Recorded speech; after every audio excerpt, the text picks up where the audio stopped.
This channel does not promote any violent, harmful, or illegal activities. All content provided by this channel is meant for an educational purpose only. Top quality और consistent performance के लिए सिर्फ silver pumps नाम याद रखना। সকাল 11টার deadline পার হয়ে গিয়েছে, আজও হাজিরা এড়ালেন অনুব্রত মণ্ডল। হাজিরা না দিয়ে পাঠালেন তার আইনজীবী। অনুব্রত মণ্ডল অসুস্থ, বেড রেস্টে আছেন। জানালেন অনুব্রতর অনুগামী। ফোন নাকি এআই দিয়ে করা হয়েছে বললেন অনুব্রতর অনুগামী। ভাবুন একবার, আজও তিনি হাজিরা দিলেন না। সরাসরি চলে যাবো, আমাদের সঙ্গে রয়েছেন আমাদের প্রতিনিধি হিমাদ্রি রয়েছেন। আমি হিমাদ্রির কাছে চলে যাবো। হিমাদ্রি, আজও অনুব্রত মণ্ডল তিনি তো হাজিরা দিলেনই না, আবারও তিনি আইনজীবী পাঠালেন এবং অদ্ভুতভাবে অনুব্রতর এক অনুগামী তিনি দাবি করছেন সেই ফোনটা নাকি এআই মারফত করা হয়েছে। দেখো, একেবারে এমনই চাঞ্চল্যকর দাবি করলেন অনুব্রত মণ্ডল, যেখানে নিজে স্বীকার করলেন, চিঠি লিখে ক্ষমা চাইলেন যে এই ধরনের কাজ করা তার ভুল হয়েছে, তিনি চিঠি লিখলেন এবং পাশাপাশি ভিডিও বার্তার মাধ্যমে ক্ষমা চাইলেন। কিন্তু অনুব্রত মণ্ডলের অনুগামী গগন সরকার, যিনি সর্বক্ষণ অনুব্রত মণ্ডলের সঙ্গে থাকেন, তিনি আজকে এসডিপিও অফিসে এসে দাবি করলেন এই ফোন কল নাকি অনুব্রত মণ্ডলের নয়, অনুব্রত মণ্ডলের নাকি গলা সেটা নয়, সেটা এআই দিয়ে বানানো হয়েছে, সেখানে চক্রান্ত রয়েছে বিজেপি, এমনটাই কিন্তু দাবি করলেন গগন সরকার। পাশাপাশি তিনি এও দাবি করছেন যে অনুব্রত মণ্ডল এখন খুবই অসুস্থ রয়েছেন, এতটাই অসুস্থ যে শয্যাশায়ী রয়েছেন, তিনি বেড রেস্টে রয়েছেন, বাড়ি থেকে বের হতে পারছেন না, আর সে কারণেই তিনি হাজিরা দিতে পারছেন না, আইনজীবী পাঠিয়েছেন। সমস্ত কিছু যেই গল্পটা আমাদের সঙ্গে হিমাদ্রি ঠিক কি বলেছেন অনুব্রত মণ্ডলের অনুগামী গগন সরকার শোনাই আপনাদের। অনুব্রত মণ্ডল করেনি, মিথ্যা এআই এর মাধ্যমে করা হয়েছে, মিথ্যা ফলস। আচ্ছা, মানে এই যে ফোন কলটা মানে ভয়ঙ্কর অভিযোগ আপনি করছেন, যে ফোন কলটা যেটা জন্য অনুব্রতবাবু তিনি ক্ষমা চাইলেন আমরা দেখলাম পার্টির নির্দেশে, আপনি বলছেন পার্টি যা নির্দেশ দেবে অনুব্রত মণ্ডল তাই করবে। পার্টিকে জানিয়েছেন যে এআই এর মাধ্যমে করা হয়েছিল, দল যা করা না পার্টি হলো, দল যা নির্দেশ দেবে তাই করবে। মানে দলের বলেছে যা বলেছে করে দল ক্ষমা চাইতে বলেছে বলে ক্ষমা চেয়েছে, মানে সেটা এআই এর জন্য হলো বলছে হোক, যা দল বলবে তার বাইরে করবে না।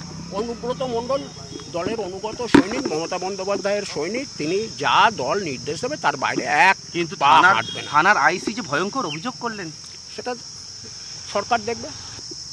এটাতে বিজেপি যুক্ত থাকতে পারে, দলের একাংশ যুক্ত থাকতে পারে, কে যুক্ত আছে এটা তো তদন্ত না হলে বলা যাবে না। আমার প্রশ্ন হচ্ছে আদালতের দ্বারস্থ থেকে অনুব্রত মণ্ডল হয়েছে না, হবে না, যখন দরকার হবে তখন নিশ্চয়ই হবে, যদি প্রয়োজন হয়। ভয়ঙ্কর অভিযোগ করছেন তিনি। আমি আবারও সরাসরি হিমাদ্রির কাছে চলে যাবো। হিমাদ্রি, অনুব্রত মণ্ডল তিনি তো হাজিরা দেননি, তার আইনজীবীরা এই মুহূর্তে সেখানে রয়েছেন। কি জানা যাচ্ছে, কি কি কারণ দেখানো হচ্ছে? অসুস্থতা বাদে আর কি কোনো কারণ দেখানো হচ্ছে? দেখো, এখনো পর্যন্ত যেটা জানা যাচ্ছে যে অসুস্থ রয়েছেন অনুব্রত মণ্ডল, এমনটাই কিন্তু দাবি করলেন যে শয্যাশায়ী রয়েছেন, এতটাই অনুব্রত মণ্ডল অসুস্থ, তিনি বেড রেস্টে রয়েছেন। আপাতত মনে করা হচ্ছে সেই কারণ আবার দর্শানো হবে, যেটা গতকাল বলা হয়েছিল অনুব্রত মণ্ডল অসুস্থ, পরবর্তী ক্ষেত্রে যদিও দেখা গিয়েছিল তিনি তৃণমূল কার্যালয়ে নির্ধারিত সময়ে চলে এসেছিলেন, কিন্তু আজ অনুব্রত মণ্ডল সম্ভবত বাড়ি থেকে বের হবেন না, কারণ তিনি শয্যাশায়ী রয়েছেন। তুমি সঙ্গে থাকো, আমি সরাসরি চলে যাবো। অনুব্রত মণ্ডল একেবারে বাড়ির সামনে থেকে রয়েছেন আমাদের সহকর্মী তন্ময় প্রামাণিক রয়েছেন। তন্ময়, গতকালকে যে বিষয়টাকে সামনে রাখানো হয়েছিল যে অসুস্থতার কারণ, সেই অসুস্থতার কারণটা কিন্তু আজও দেখানো হলো, এটা একদিকে গেল। আর অপরদিকে অনুব্রত মণ্ডলের যে অনুগামী, তিনি যে ভয়ঙ্কর দাবি করছেন, বিস্ফোরক অভিযোগ করছেন, তিনি বলছেন এই যে পুরো ঘটনাটা, এই ঘটনার সঙ্গে দলেরও কেউ যুক্ত থাকতে পারে, আবার বিরোধীরাও কেউ যুক্ত থাকতে পারে। দেখো, মোচরের পর মোচর, টুইস্টের পর টুইস্ট বলা চলে, মানে খেলা ঘুরছে যে শব্দটা আমরা বলি বোধহয় কোথাও এখানে সেটা হচ্ছে। একটা দিকে পুলিশ হাতান্তরে পড়েছে, কারণ পুলিশ আধিকারিককে যেভাবে ধমক দেওয়া হয়েছে, মার দেওয়া হবে বলা হয়েছে, বার করে এনে মারা হবে বলা হয়েছে, ফলে প্রশাসন কি করবে সেটা যেমন একটা গুরুত্বপূর্ণ বিষয়। দল কারণ সামাজিকভাবে দল ক্ষতিগ্রস্ত হচ্ছে, কারণ এই ভাইরাল অডিও এমন কেউ নেই পশ্চিমবঙ্গে যার মোবাইলেরা পাওয়া যাবে না, ফলে এই ভাইরাল অডিও কিন্তু সামাজিকভাবে সমাজের যেমন ক্ষতি করছে, তেমনি তৃণমূল দলেরও কিন্তু বলা চলে কালচার নিয়ে, সংস্কৃতি নিয়ে প্রশ্ন তুলে দিচ্ছে, যার জন্য অভিষেক অত্যন্ত ক্ষিপ্ত হয়ে উঠেছেন এই গোটা বিষয়টা নিয়ে। মমতা বন্দ্যোপাধ্যায় ক্ষিপ্ত, ফলে দ্রুত তাকে বলা হয়েছিল যে তুমি ক্ষমা চাও। আজকে কি বলা হচ্ছে, তিনি বেড রেস্টে রয়েছেন। সেই পুরনো খেলা, যে খেলাতে কোনো কিছু হাজিরা এড়ানো যায়, কারণ হাজিরা এড়াতে গেলে তখন বলতে হয় যে আমি অসুস্থ, যাবার মতো ক্ষমতা ক্ষমতায় নেই। আজকে বলা হচ্ছে বেড রেস্ট, আর তুমি যে বাড়ি দেখতে পাচ্ছ সেই বাড়ির সামনে কিন্তু এই মুহূর্তে কোনো প্রস্তুতি নেই যে তিনি বেরোবেন। TV9 বাংলার দর্শকদের একমাত্র আমরাই বারবার বলছিলাম যে তিনি আজকে হাজিরা দেবেন না, এমনটাই মনস্থির করে রেখেছেন।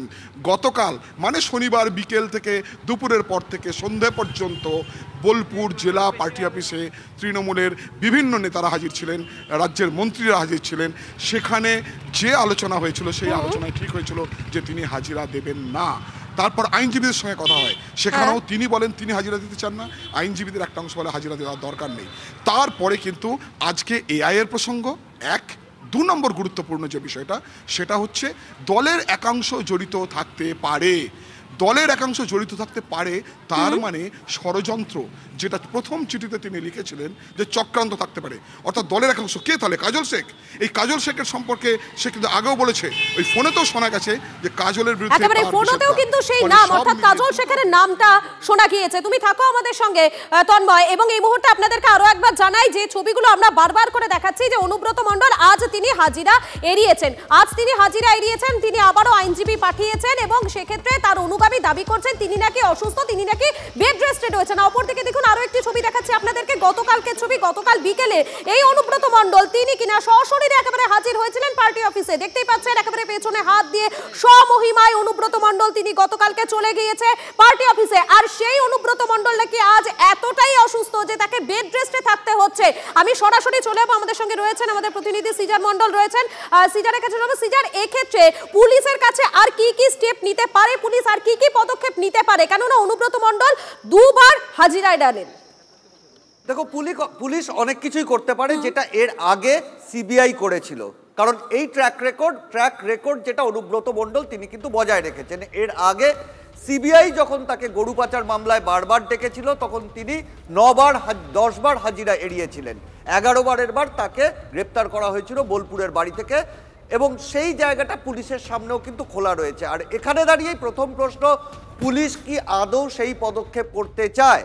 তার কারণ যে ঘটনাক্রম আমরা দেখতে পাচ্ছি সেই ঘটনাক্রম অনুসারে দেখা যায় যে এই ঘটনা অর্থাৎ এই ফোনালাপের অন্তত 2 দিন পর প্রথম FIR রুজু করা হলো। সেখান থেকে এটা স্পষ্ট যে শীর্ষ পুলিশ কর্তা এবং নবান্নর সবুজ সংকেত ছাড়া এই FIR দায়ের করতে পারেনি পুলিশ। দ্বিতীয়, FIR রুজু করার পরে 3 দিন কেটে গেল, তারপরও কিন্তু পুলিশ খুব একটা পদক্ষেপ করছে না। আর সেখানে দাঁড়িয়েই কোথাও প্রশ্ন যে অনুব্রত মণ্ডল এখনো তাহলে এতটাই প্রভাবশালী, এতটাই তার দাপট রয়েছে যে পুলিশ কিন্তু তার বিরুদ্ধে সরাসরি পদক্ষেপ করতে কোথাও হয়তো গড়িমসি করছে বা কোথাও পিছপা হচ্ছে। আর সেখানে একটা প্রশ্ন উঠে যায়, দলের নির্দেশ, তিনি ক্ষমা চেয়েছেন, দল গোটা ঘটনার অত্যন্ত খারাপ বলে দাবি করেছে, অ্যাপারেন্টলি মনে হচ্ছে দল গোটা বিষয় পাশে নেই। কিন্তু তাহলে কার ভরসায়, কার আশীর্বাদে বলিয়ান হয়ে অনুব্রত মণ্ডল বারবার হাজিরা এড়াচ্ছেন? একেবারে এটাই হচ্ছে সবথেকে বড় প্রশ্ন যে অনুব্রত মণ্ডল কেন বারবার হাজিরা এড়াচ্ছেন, কার আশীর্বাদে অনুব্রত মণ্ডলের এই হাজিরা এড়ানো?